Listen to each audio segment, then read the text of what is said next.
I was handing one, and the binder's full of them, and I think we all just collectively went, of all of the what the fuckery to this point,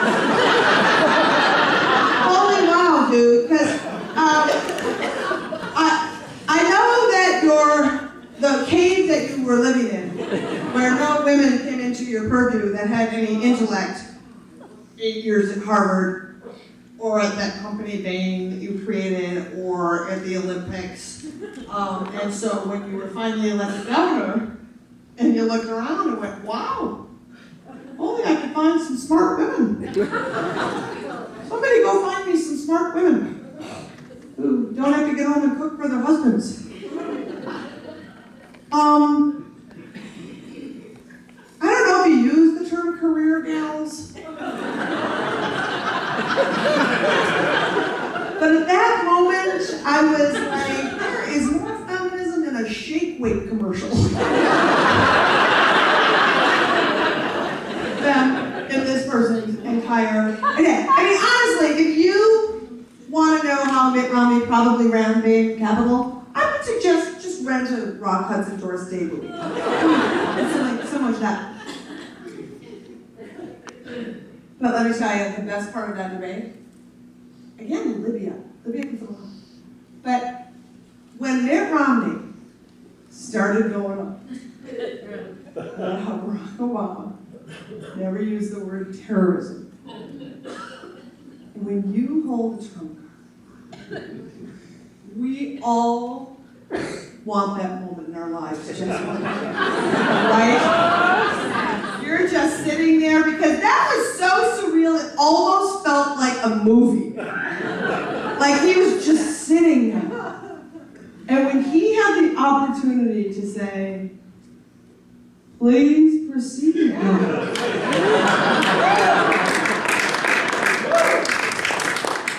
You know he was thinking, keep stepping in it, asshole.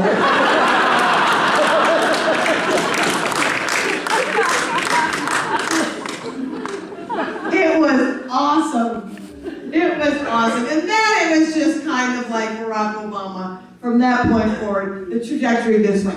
The third debate was amazing because that's when Mitt Romney, he has his smart about foreign policy and he listened to a whole bunch of countries that he heard of, and that's always what they do. There's happening over in that place where there's a conflict in East Timor and blah, blah, blah. And I would never cut a penny from the military, not a penny from the Navy. I wouldn't even fucking fire that guy in the Village People. I'm serious.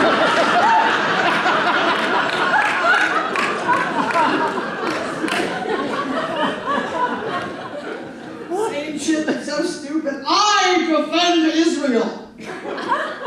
Thank God. Because remember that time when America didn't defend Israel? Yeah, me neither.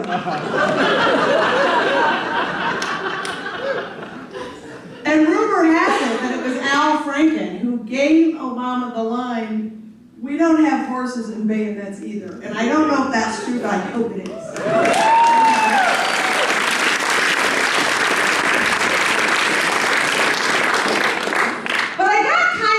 Out when they were having their moment of agreement, and because their moment of agreement is the part of Barack Obama that I dislike the most, and that is the droning and the love.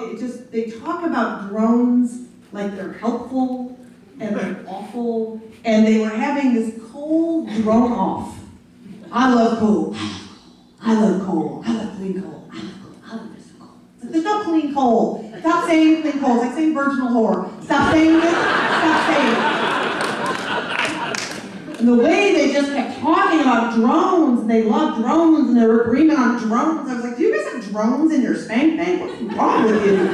Stop with the love of the drones. And then, when you could see that Romney and Obama were having this idea of Obama, then the right wing started to freak out even more. You know, it's alarmingly moderate that he agreed with the president on things. And don't worry, he's lying. He's not really moderate. He is. He's not. And they were all so crazy. And they all were like, I don't know what's going to happen. They started spinning out of control. The polls weren't moving because the poll, again, people were looking at the polls. We all know how old people will vote.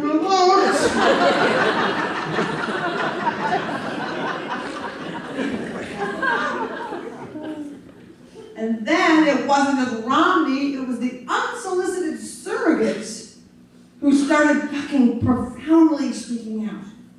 Oh my God. You know, before there was Hurricane Sandy, there was Hurricane Trump.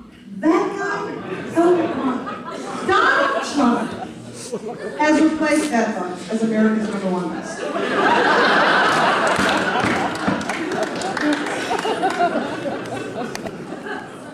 And to pathetically offer the president $5 million to the charity of his choice, and he would show his transcripts. I just wish the president would have said, Mr. Trump, you know, in America, we don't negotiate with terrorists. I just wish he would have said terrorists. I know it's a horrible pun, but I love the term terrorist.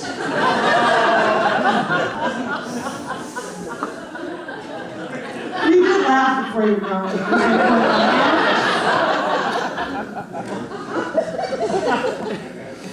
Thank you. Sometimes I need my honor defended.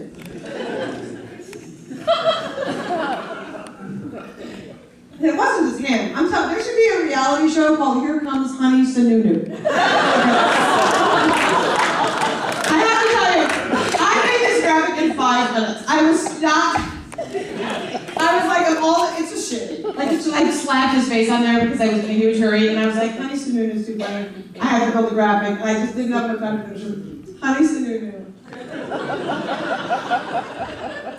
You know, they've got to stop putting John Sununu on TV. It's beginning to get mean. It just feels mean. It feels like, again, you know, HTV. That's it. And then everybody just starts going here. Romney just starts saying shit that's crazy, and he's combining all of this crap. I'm like, and they made $380,000 selling illegal immigrants for 47%. Like, what? It was like that. Remember when the maid on the Jetsons got all discombobulated, Rosie? She was like, I don't know, some of my best friends are women minors. Actually, women will just self-abort. I don't know.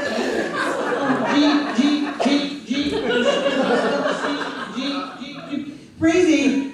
And you know what campaign's bad? By who they can get as their performers as the campaign goes on and goes down. Right? Talk about it, Jay-Z, Bruce Springsteen, everybody, except Ted Nugent and the Marshall Tucker Band. Apparently Night Ranger was booked.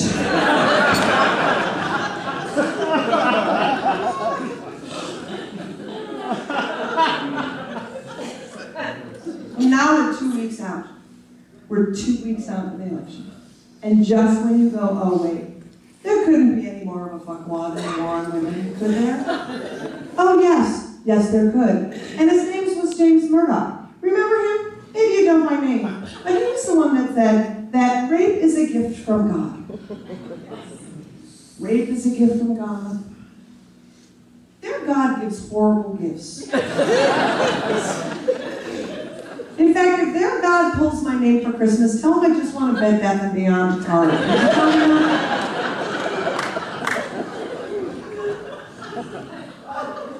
And James Murdoch, unfortunately, was the only candidate Mitt Romney actually endorsed.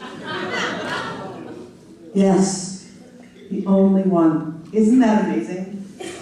So then we go into Ohio, it's all coming down, and then Mitt Romney decides he's going to pull out all the stops in Ohio and double down on a crazy fucking lie about Barack Obama sending Jeep jobs to China, or sending Christianity and football to China, or Hot Pockets to China. He was just, Barack Obama at that point was just shipping anything that Americans ever did over to China. And it was like, at that point, what was so crazy was that there was still people who were undecided. And you're like, we're 2 days out. Either you're a fucking moron and want a fucking moron, or you don't. But you can't be on the fucking fence.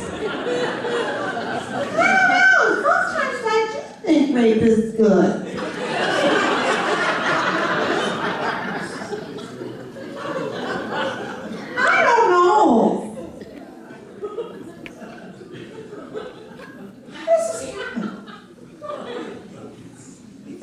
difference is we live in a country that has a Congress that declares pizza a vegetable.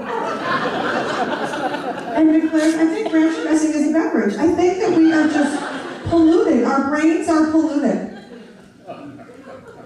And then we don't know what to do, and then the hurricane happens, and New Yorkers, I'm from New York, and I live about 6 blocks from Red Hook, which is one of the areas that is totally devastated, and we were just knocked on our feet.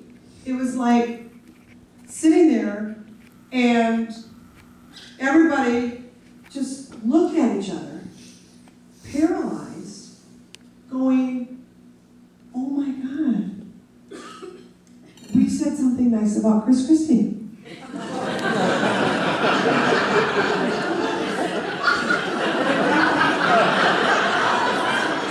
I didn't know what to do. It was so weird. And then we had to be on water up and like, Chris Christie, is there something wrong with us? He seems nice. It'll pass. Just right now. And Romney again tried to pitch in Sandy, but he was really having a function and, getting cans of creamed corn for people who don't even have houses. I mean, again, just what the fuck, call somebody. Why are you collecting cans of Vienna sausages for people in New York? Go fuck yourself. You don't want your Vienna sausages.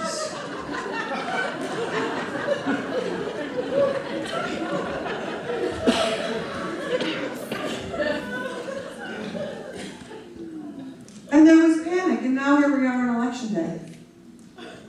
And I think people, if they were undecided, at the end of the day, I think a lot of this had to do with women.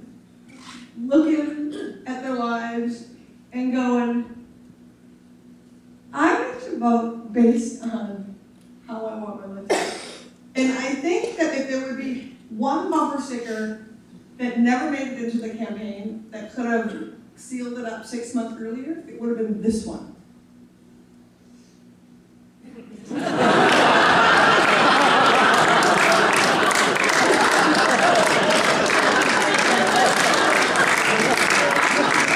And that, ladies and gentlemen, concludes tonight's presentation.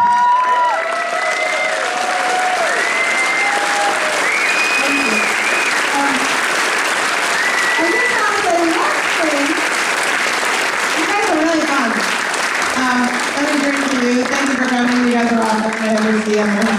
But this year was a very big year for a lot of reasons. For me, one of the big things is that I wrote a book that came out called Lizz Winstead. It's a series of personal essays about my life and my family and sort of how a woman finds herself in front of people saying dirty things about politicians for money. And if you haven't gotten it, I encourage you to. I also want to, again, encourage you to go to sambreckenridge.com and listen to my nephew's music and friend him on Facebook. Because he's really, really talented. And he's somebody who, he is working tirelessly. He's super talented. And you need to support people like that because otherwise we get honey boo-boos. If we do not participate, the honey boo-boos of the world reign supreme. I would rather have Sam Breckenridge's than honey boo-boos.